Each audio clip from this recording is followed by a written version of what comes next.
And I know I could tell you anything. You won't judge, you'll just listen in. 'Cause you're the best thing that's ever happened to me. 'Cause my darling, you and I could take over the world, one step at a time, just you and I. And you're the only one who brings light just like the sun, one step at a time, just you and I.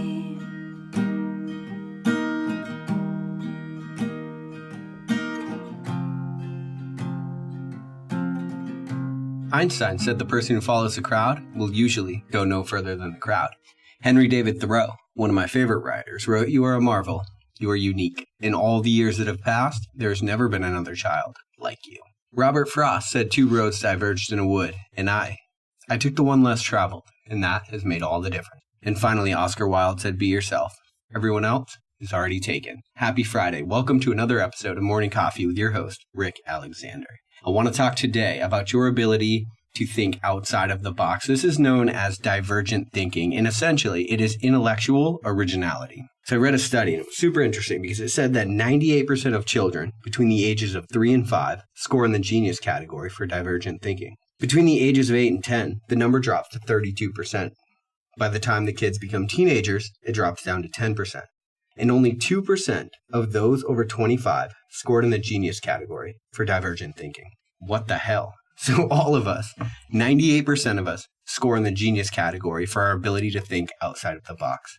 And then as we go through this human experience, life funnels us in. And we do everything that we can to fall into the crowd, to not be noticed, to not stand out, right? We want to be quote unquote normal. Now, I don't have to tell you, but the people that end up becoming those 2% past age 25, they leverage intellectual originality, divergent thinking, and then they become the people that lead the crowds, which is really interesting. The people that are the best at fitting in as we're going through our formative years are obviously the people that don't become ridiculed. And then as we grow older, the people that hold on to that divergent thinking or the ability to do so actually become the people that lead the crowds. And you know that, right? Because that's what happens in entrepreneurship.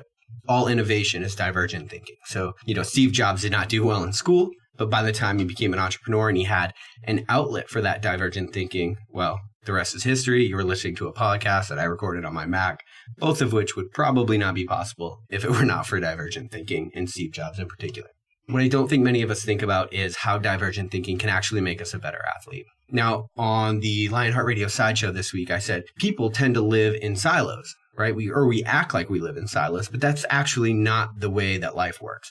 So when you become stronger in the gym, that empowerment tends to bleed over into the rest of your life and then vice versa, right? And that's the beauty of having a movement practice, is all of the transferability that it has to the rest of our lives.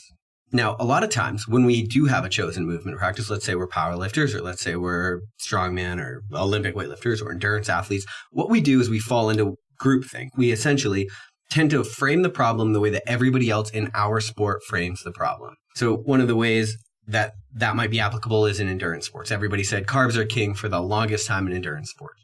And then all of a sudden somebody came along and said, well, what if they're not king?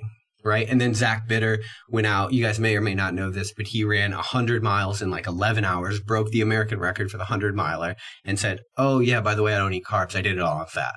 And for those of you that aren't aware of that, you should go back and listen to the Zach Bitter episode that I did on Lionheart Radio because it's wild. But so then all of a sudden, that's a way that divergent thinking sort of steers the crowd in another direction. So everybody's spending all of this time in groupthink, and then all of a sudden somebody comes along and they reframe the situation. And so whatever you're doing, whatever your sport is, or whatever your profession is really, because like I said, we don't live in silos. Whatever is going to make you a better athlete is going to make you a better human and vice versa. You should take your problem and you should try to reframe it. Because a lot of times we tend to get plateaued and then we try to figure out how to get past that plateau in the same way that everybody that does our sport does so. And so because of that, endurance athletes stay away from creatine. Well, the fact of the matter is creatine is one of the most studied supplements on the market, and one of its most beneficial causes is increased endurance. Yet, for whatever reason, endurance athletes tend to fall into groupthink, and so they tend to want to stay away from creatine because they don't want to get quote-unquote bulky, right? Strength athletes do the same thing, and they tend to stay away from cardio, even though if they were to increase their aerobic engine, they would be able to carry a higher intensity later on into their sets, into their reps, which would essentially allow them to work at a higher percentage of their 1 rep max for longer, which would make them stronger. And so one of the things that I would encourage you to do is whatever your sport is, whatever your profession is, whatever your passion is, really, try to cut it apart and think about it in as many different pieces as you possibly can. What are all of the different aspects of the thing that you do? When I had Bill Kazmaier, one of the greatest strength athletes of all time, on Lionheart Radio, he said the way that he would look at events for strongman is he would cut them apart and make them all different little puzzle pieces. And then he would attack each puzzle piece with as many different angles as he possibly could. And then when he put it back together for the event, he would end up becoming stronger. And that's what I would encourage you to do with the thing that you're passionate about. Now, you might not be one of the 2% that is held on to divergent thinking in the genius category as you grow older, but there are certainly practical ways that we can leverage it in order to make us better at everything that we do. One of the ways I think that we do that is we cut it apart. We look at it as many different angles as possible, because at the end of the day, all that divergent thinking is our ability to reframe a problem. So my question to you might be, what are you stuck on? Now, whatever it is you're stuck on, are you trying to get past it the way that everybody else is trying to get past it? Are you getting hung up in groupthink? Because it could be that the way around your problem, your plateau, your thing might be to reframe the situation and leverage something that has made somebody else better. Because oftentimes it's what we're not doing that is holding us back. We're doing all the things right. We're doing everything everybody says to do. But what are we not doing? And I'll leave you with this. If the answer was to simply follow along with what everybody else was always doing, then we would all be rich. We would all have 6 packs. But that's not the case. Conventional wisdom will get you to a point, but then comes a time where you need to leverage something like divergent thinking to reframe the situation and get past whatever it is that's holding you back. And then the last thing I want to say is today, in 2018, there are so many different ways to go about your problem.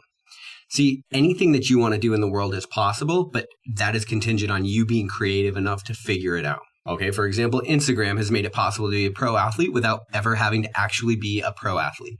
YouTube has made it possible to be an actor without ever having to actually go be an actor. There are tools and technology today that have made upward mobility in 2018 greater than it has ever been, but it is contingent on you leveraging them, on you being creative enough, and on you being able to reframe a situation and think about it in a different context. And at the end of the day, that's all divergent thinking is. It can make you a better athlete. It can make you a better human being. There is something that you are not doing that will get you further along. And in order to see that thing, you might have to frame it in a different context. You might have to cut it apart. You might have to look at the puzzle pieces differently, in a different order, in a different context. And so hopefully this works. Hopefully there's something that you're stuck on that you can sort of cut apart, reframe, reorder, look at in a different way. And truthfully, I spend my entire day trying to leverage divergent thinking, trying to think of ways to get to different goals in a different way that people don't often think about. And so if there is something that you're stuck on, if you're having trouble leveraging divergent thinking, I would encourage you to reach out to me, rick@louisvive.com, and I'll try to help you get through it myself because I love doing this stuff. All right, I'll talk to you guys Monday on Morning Coffee.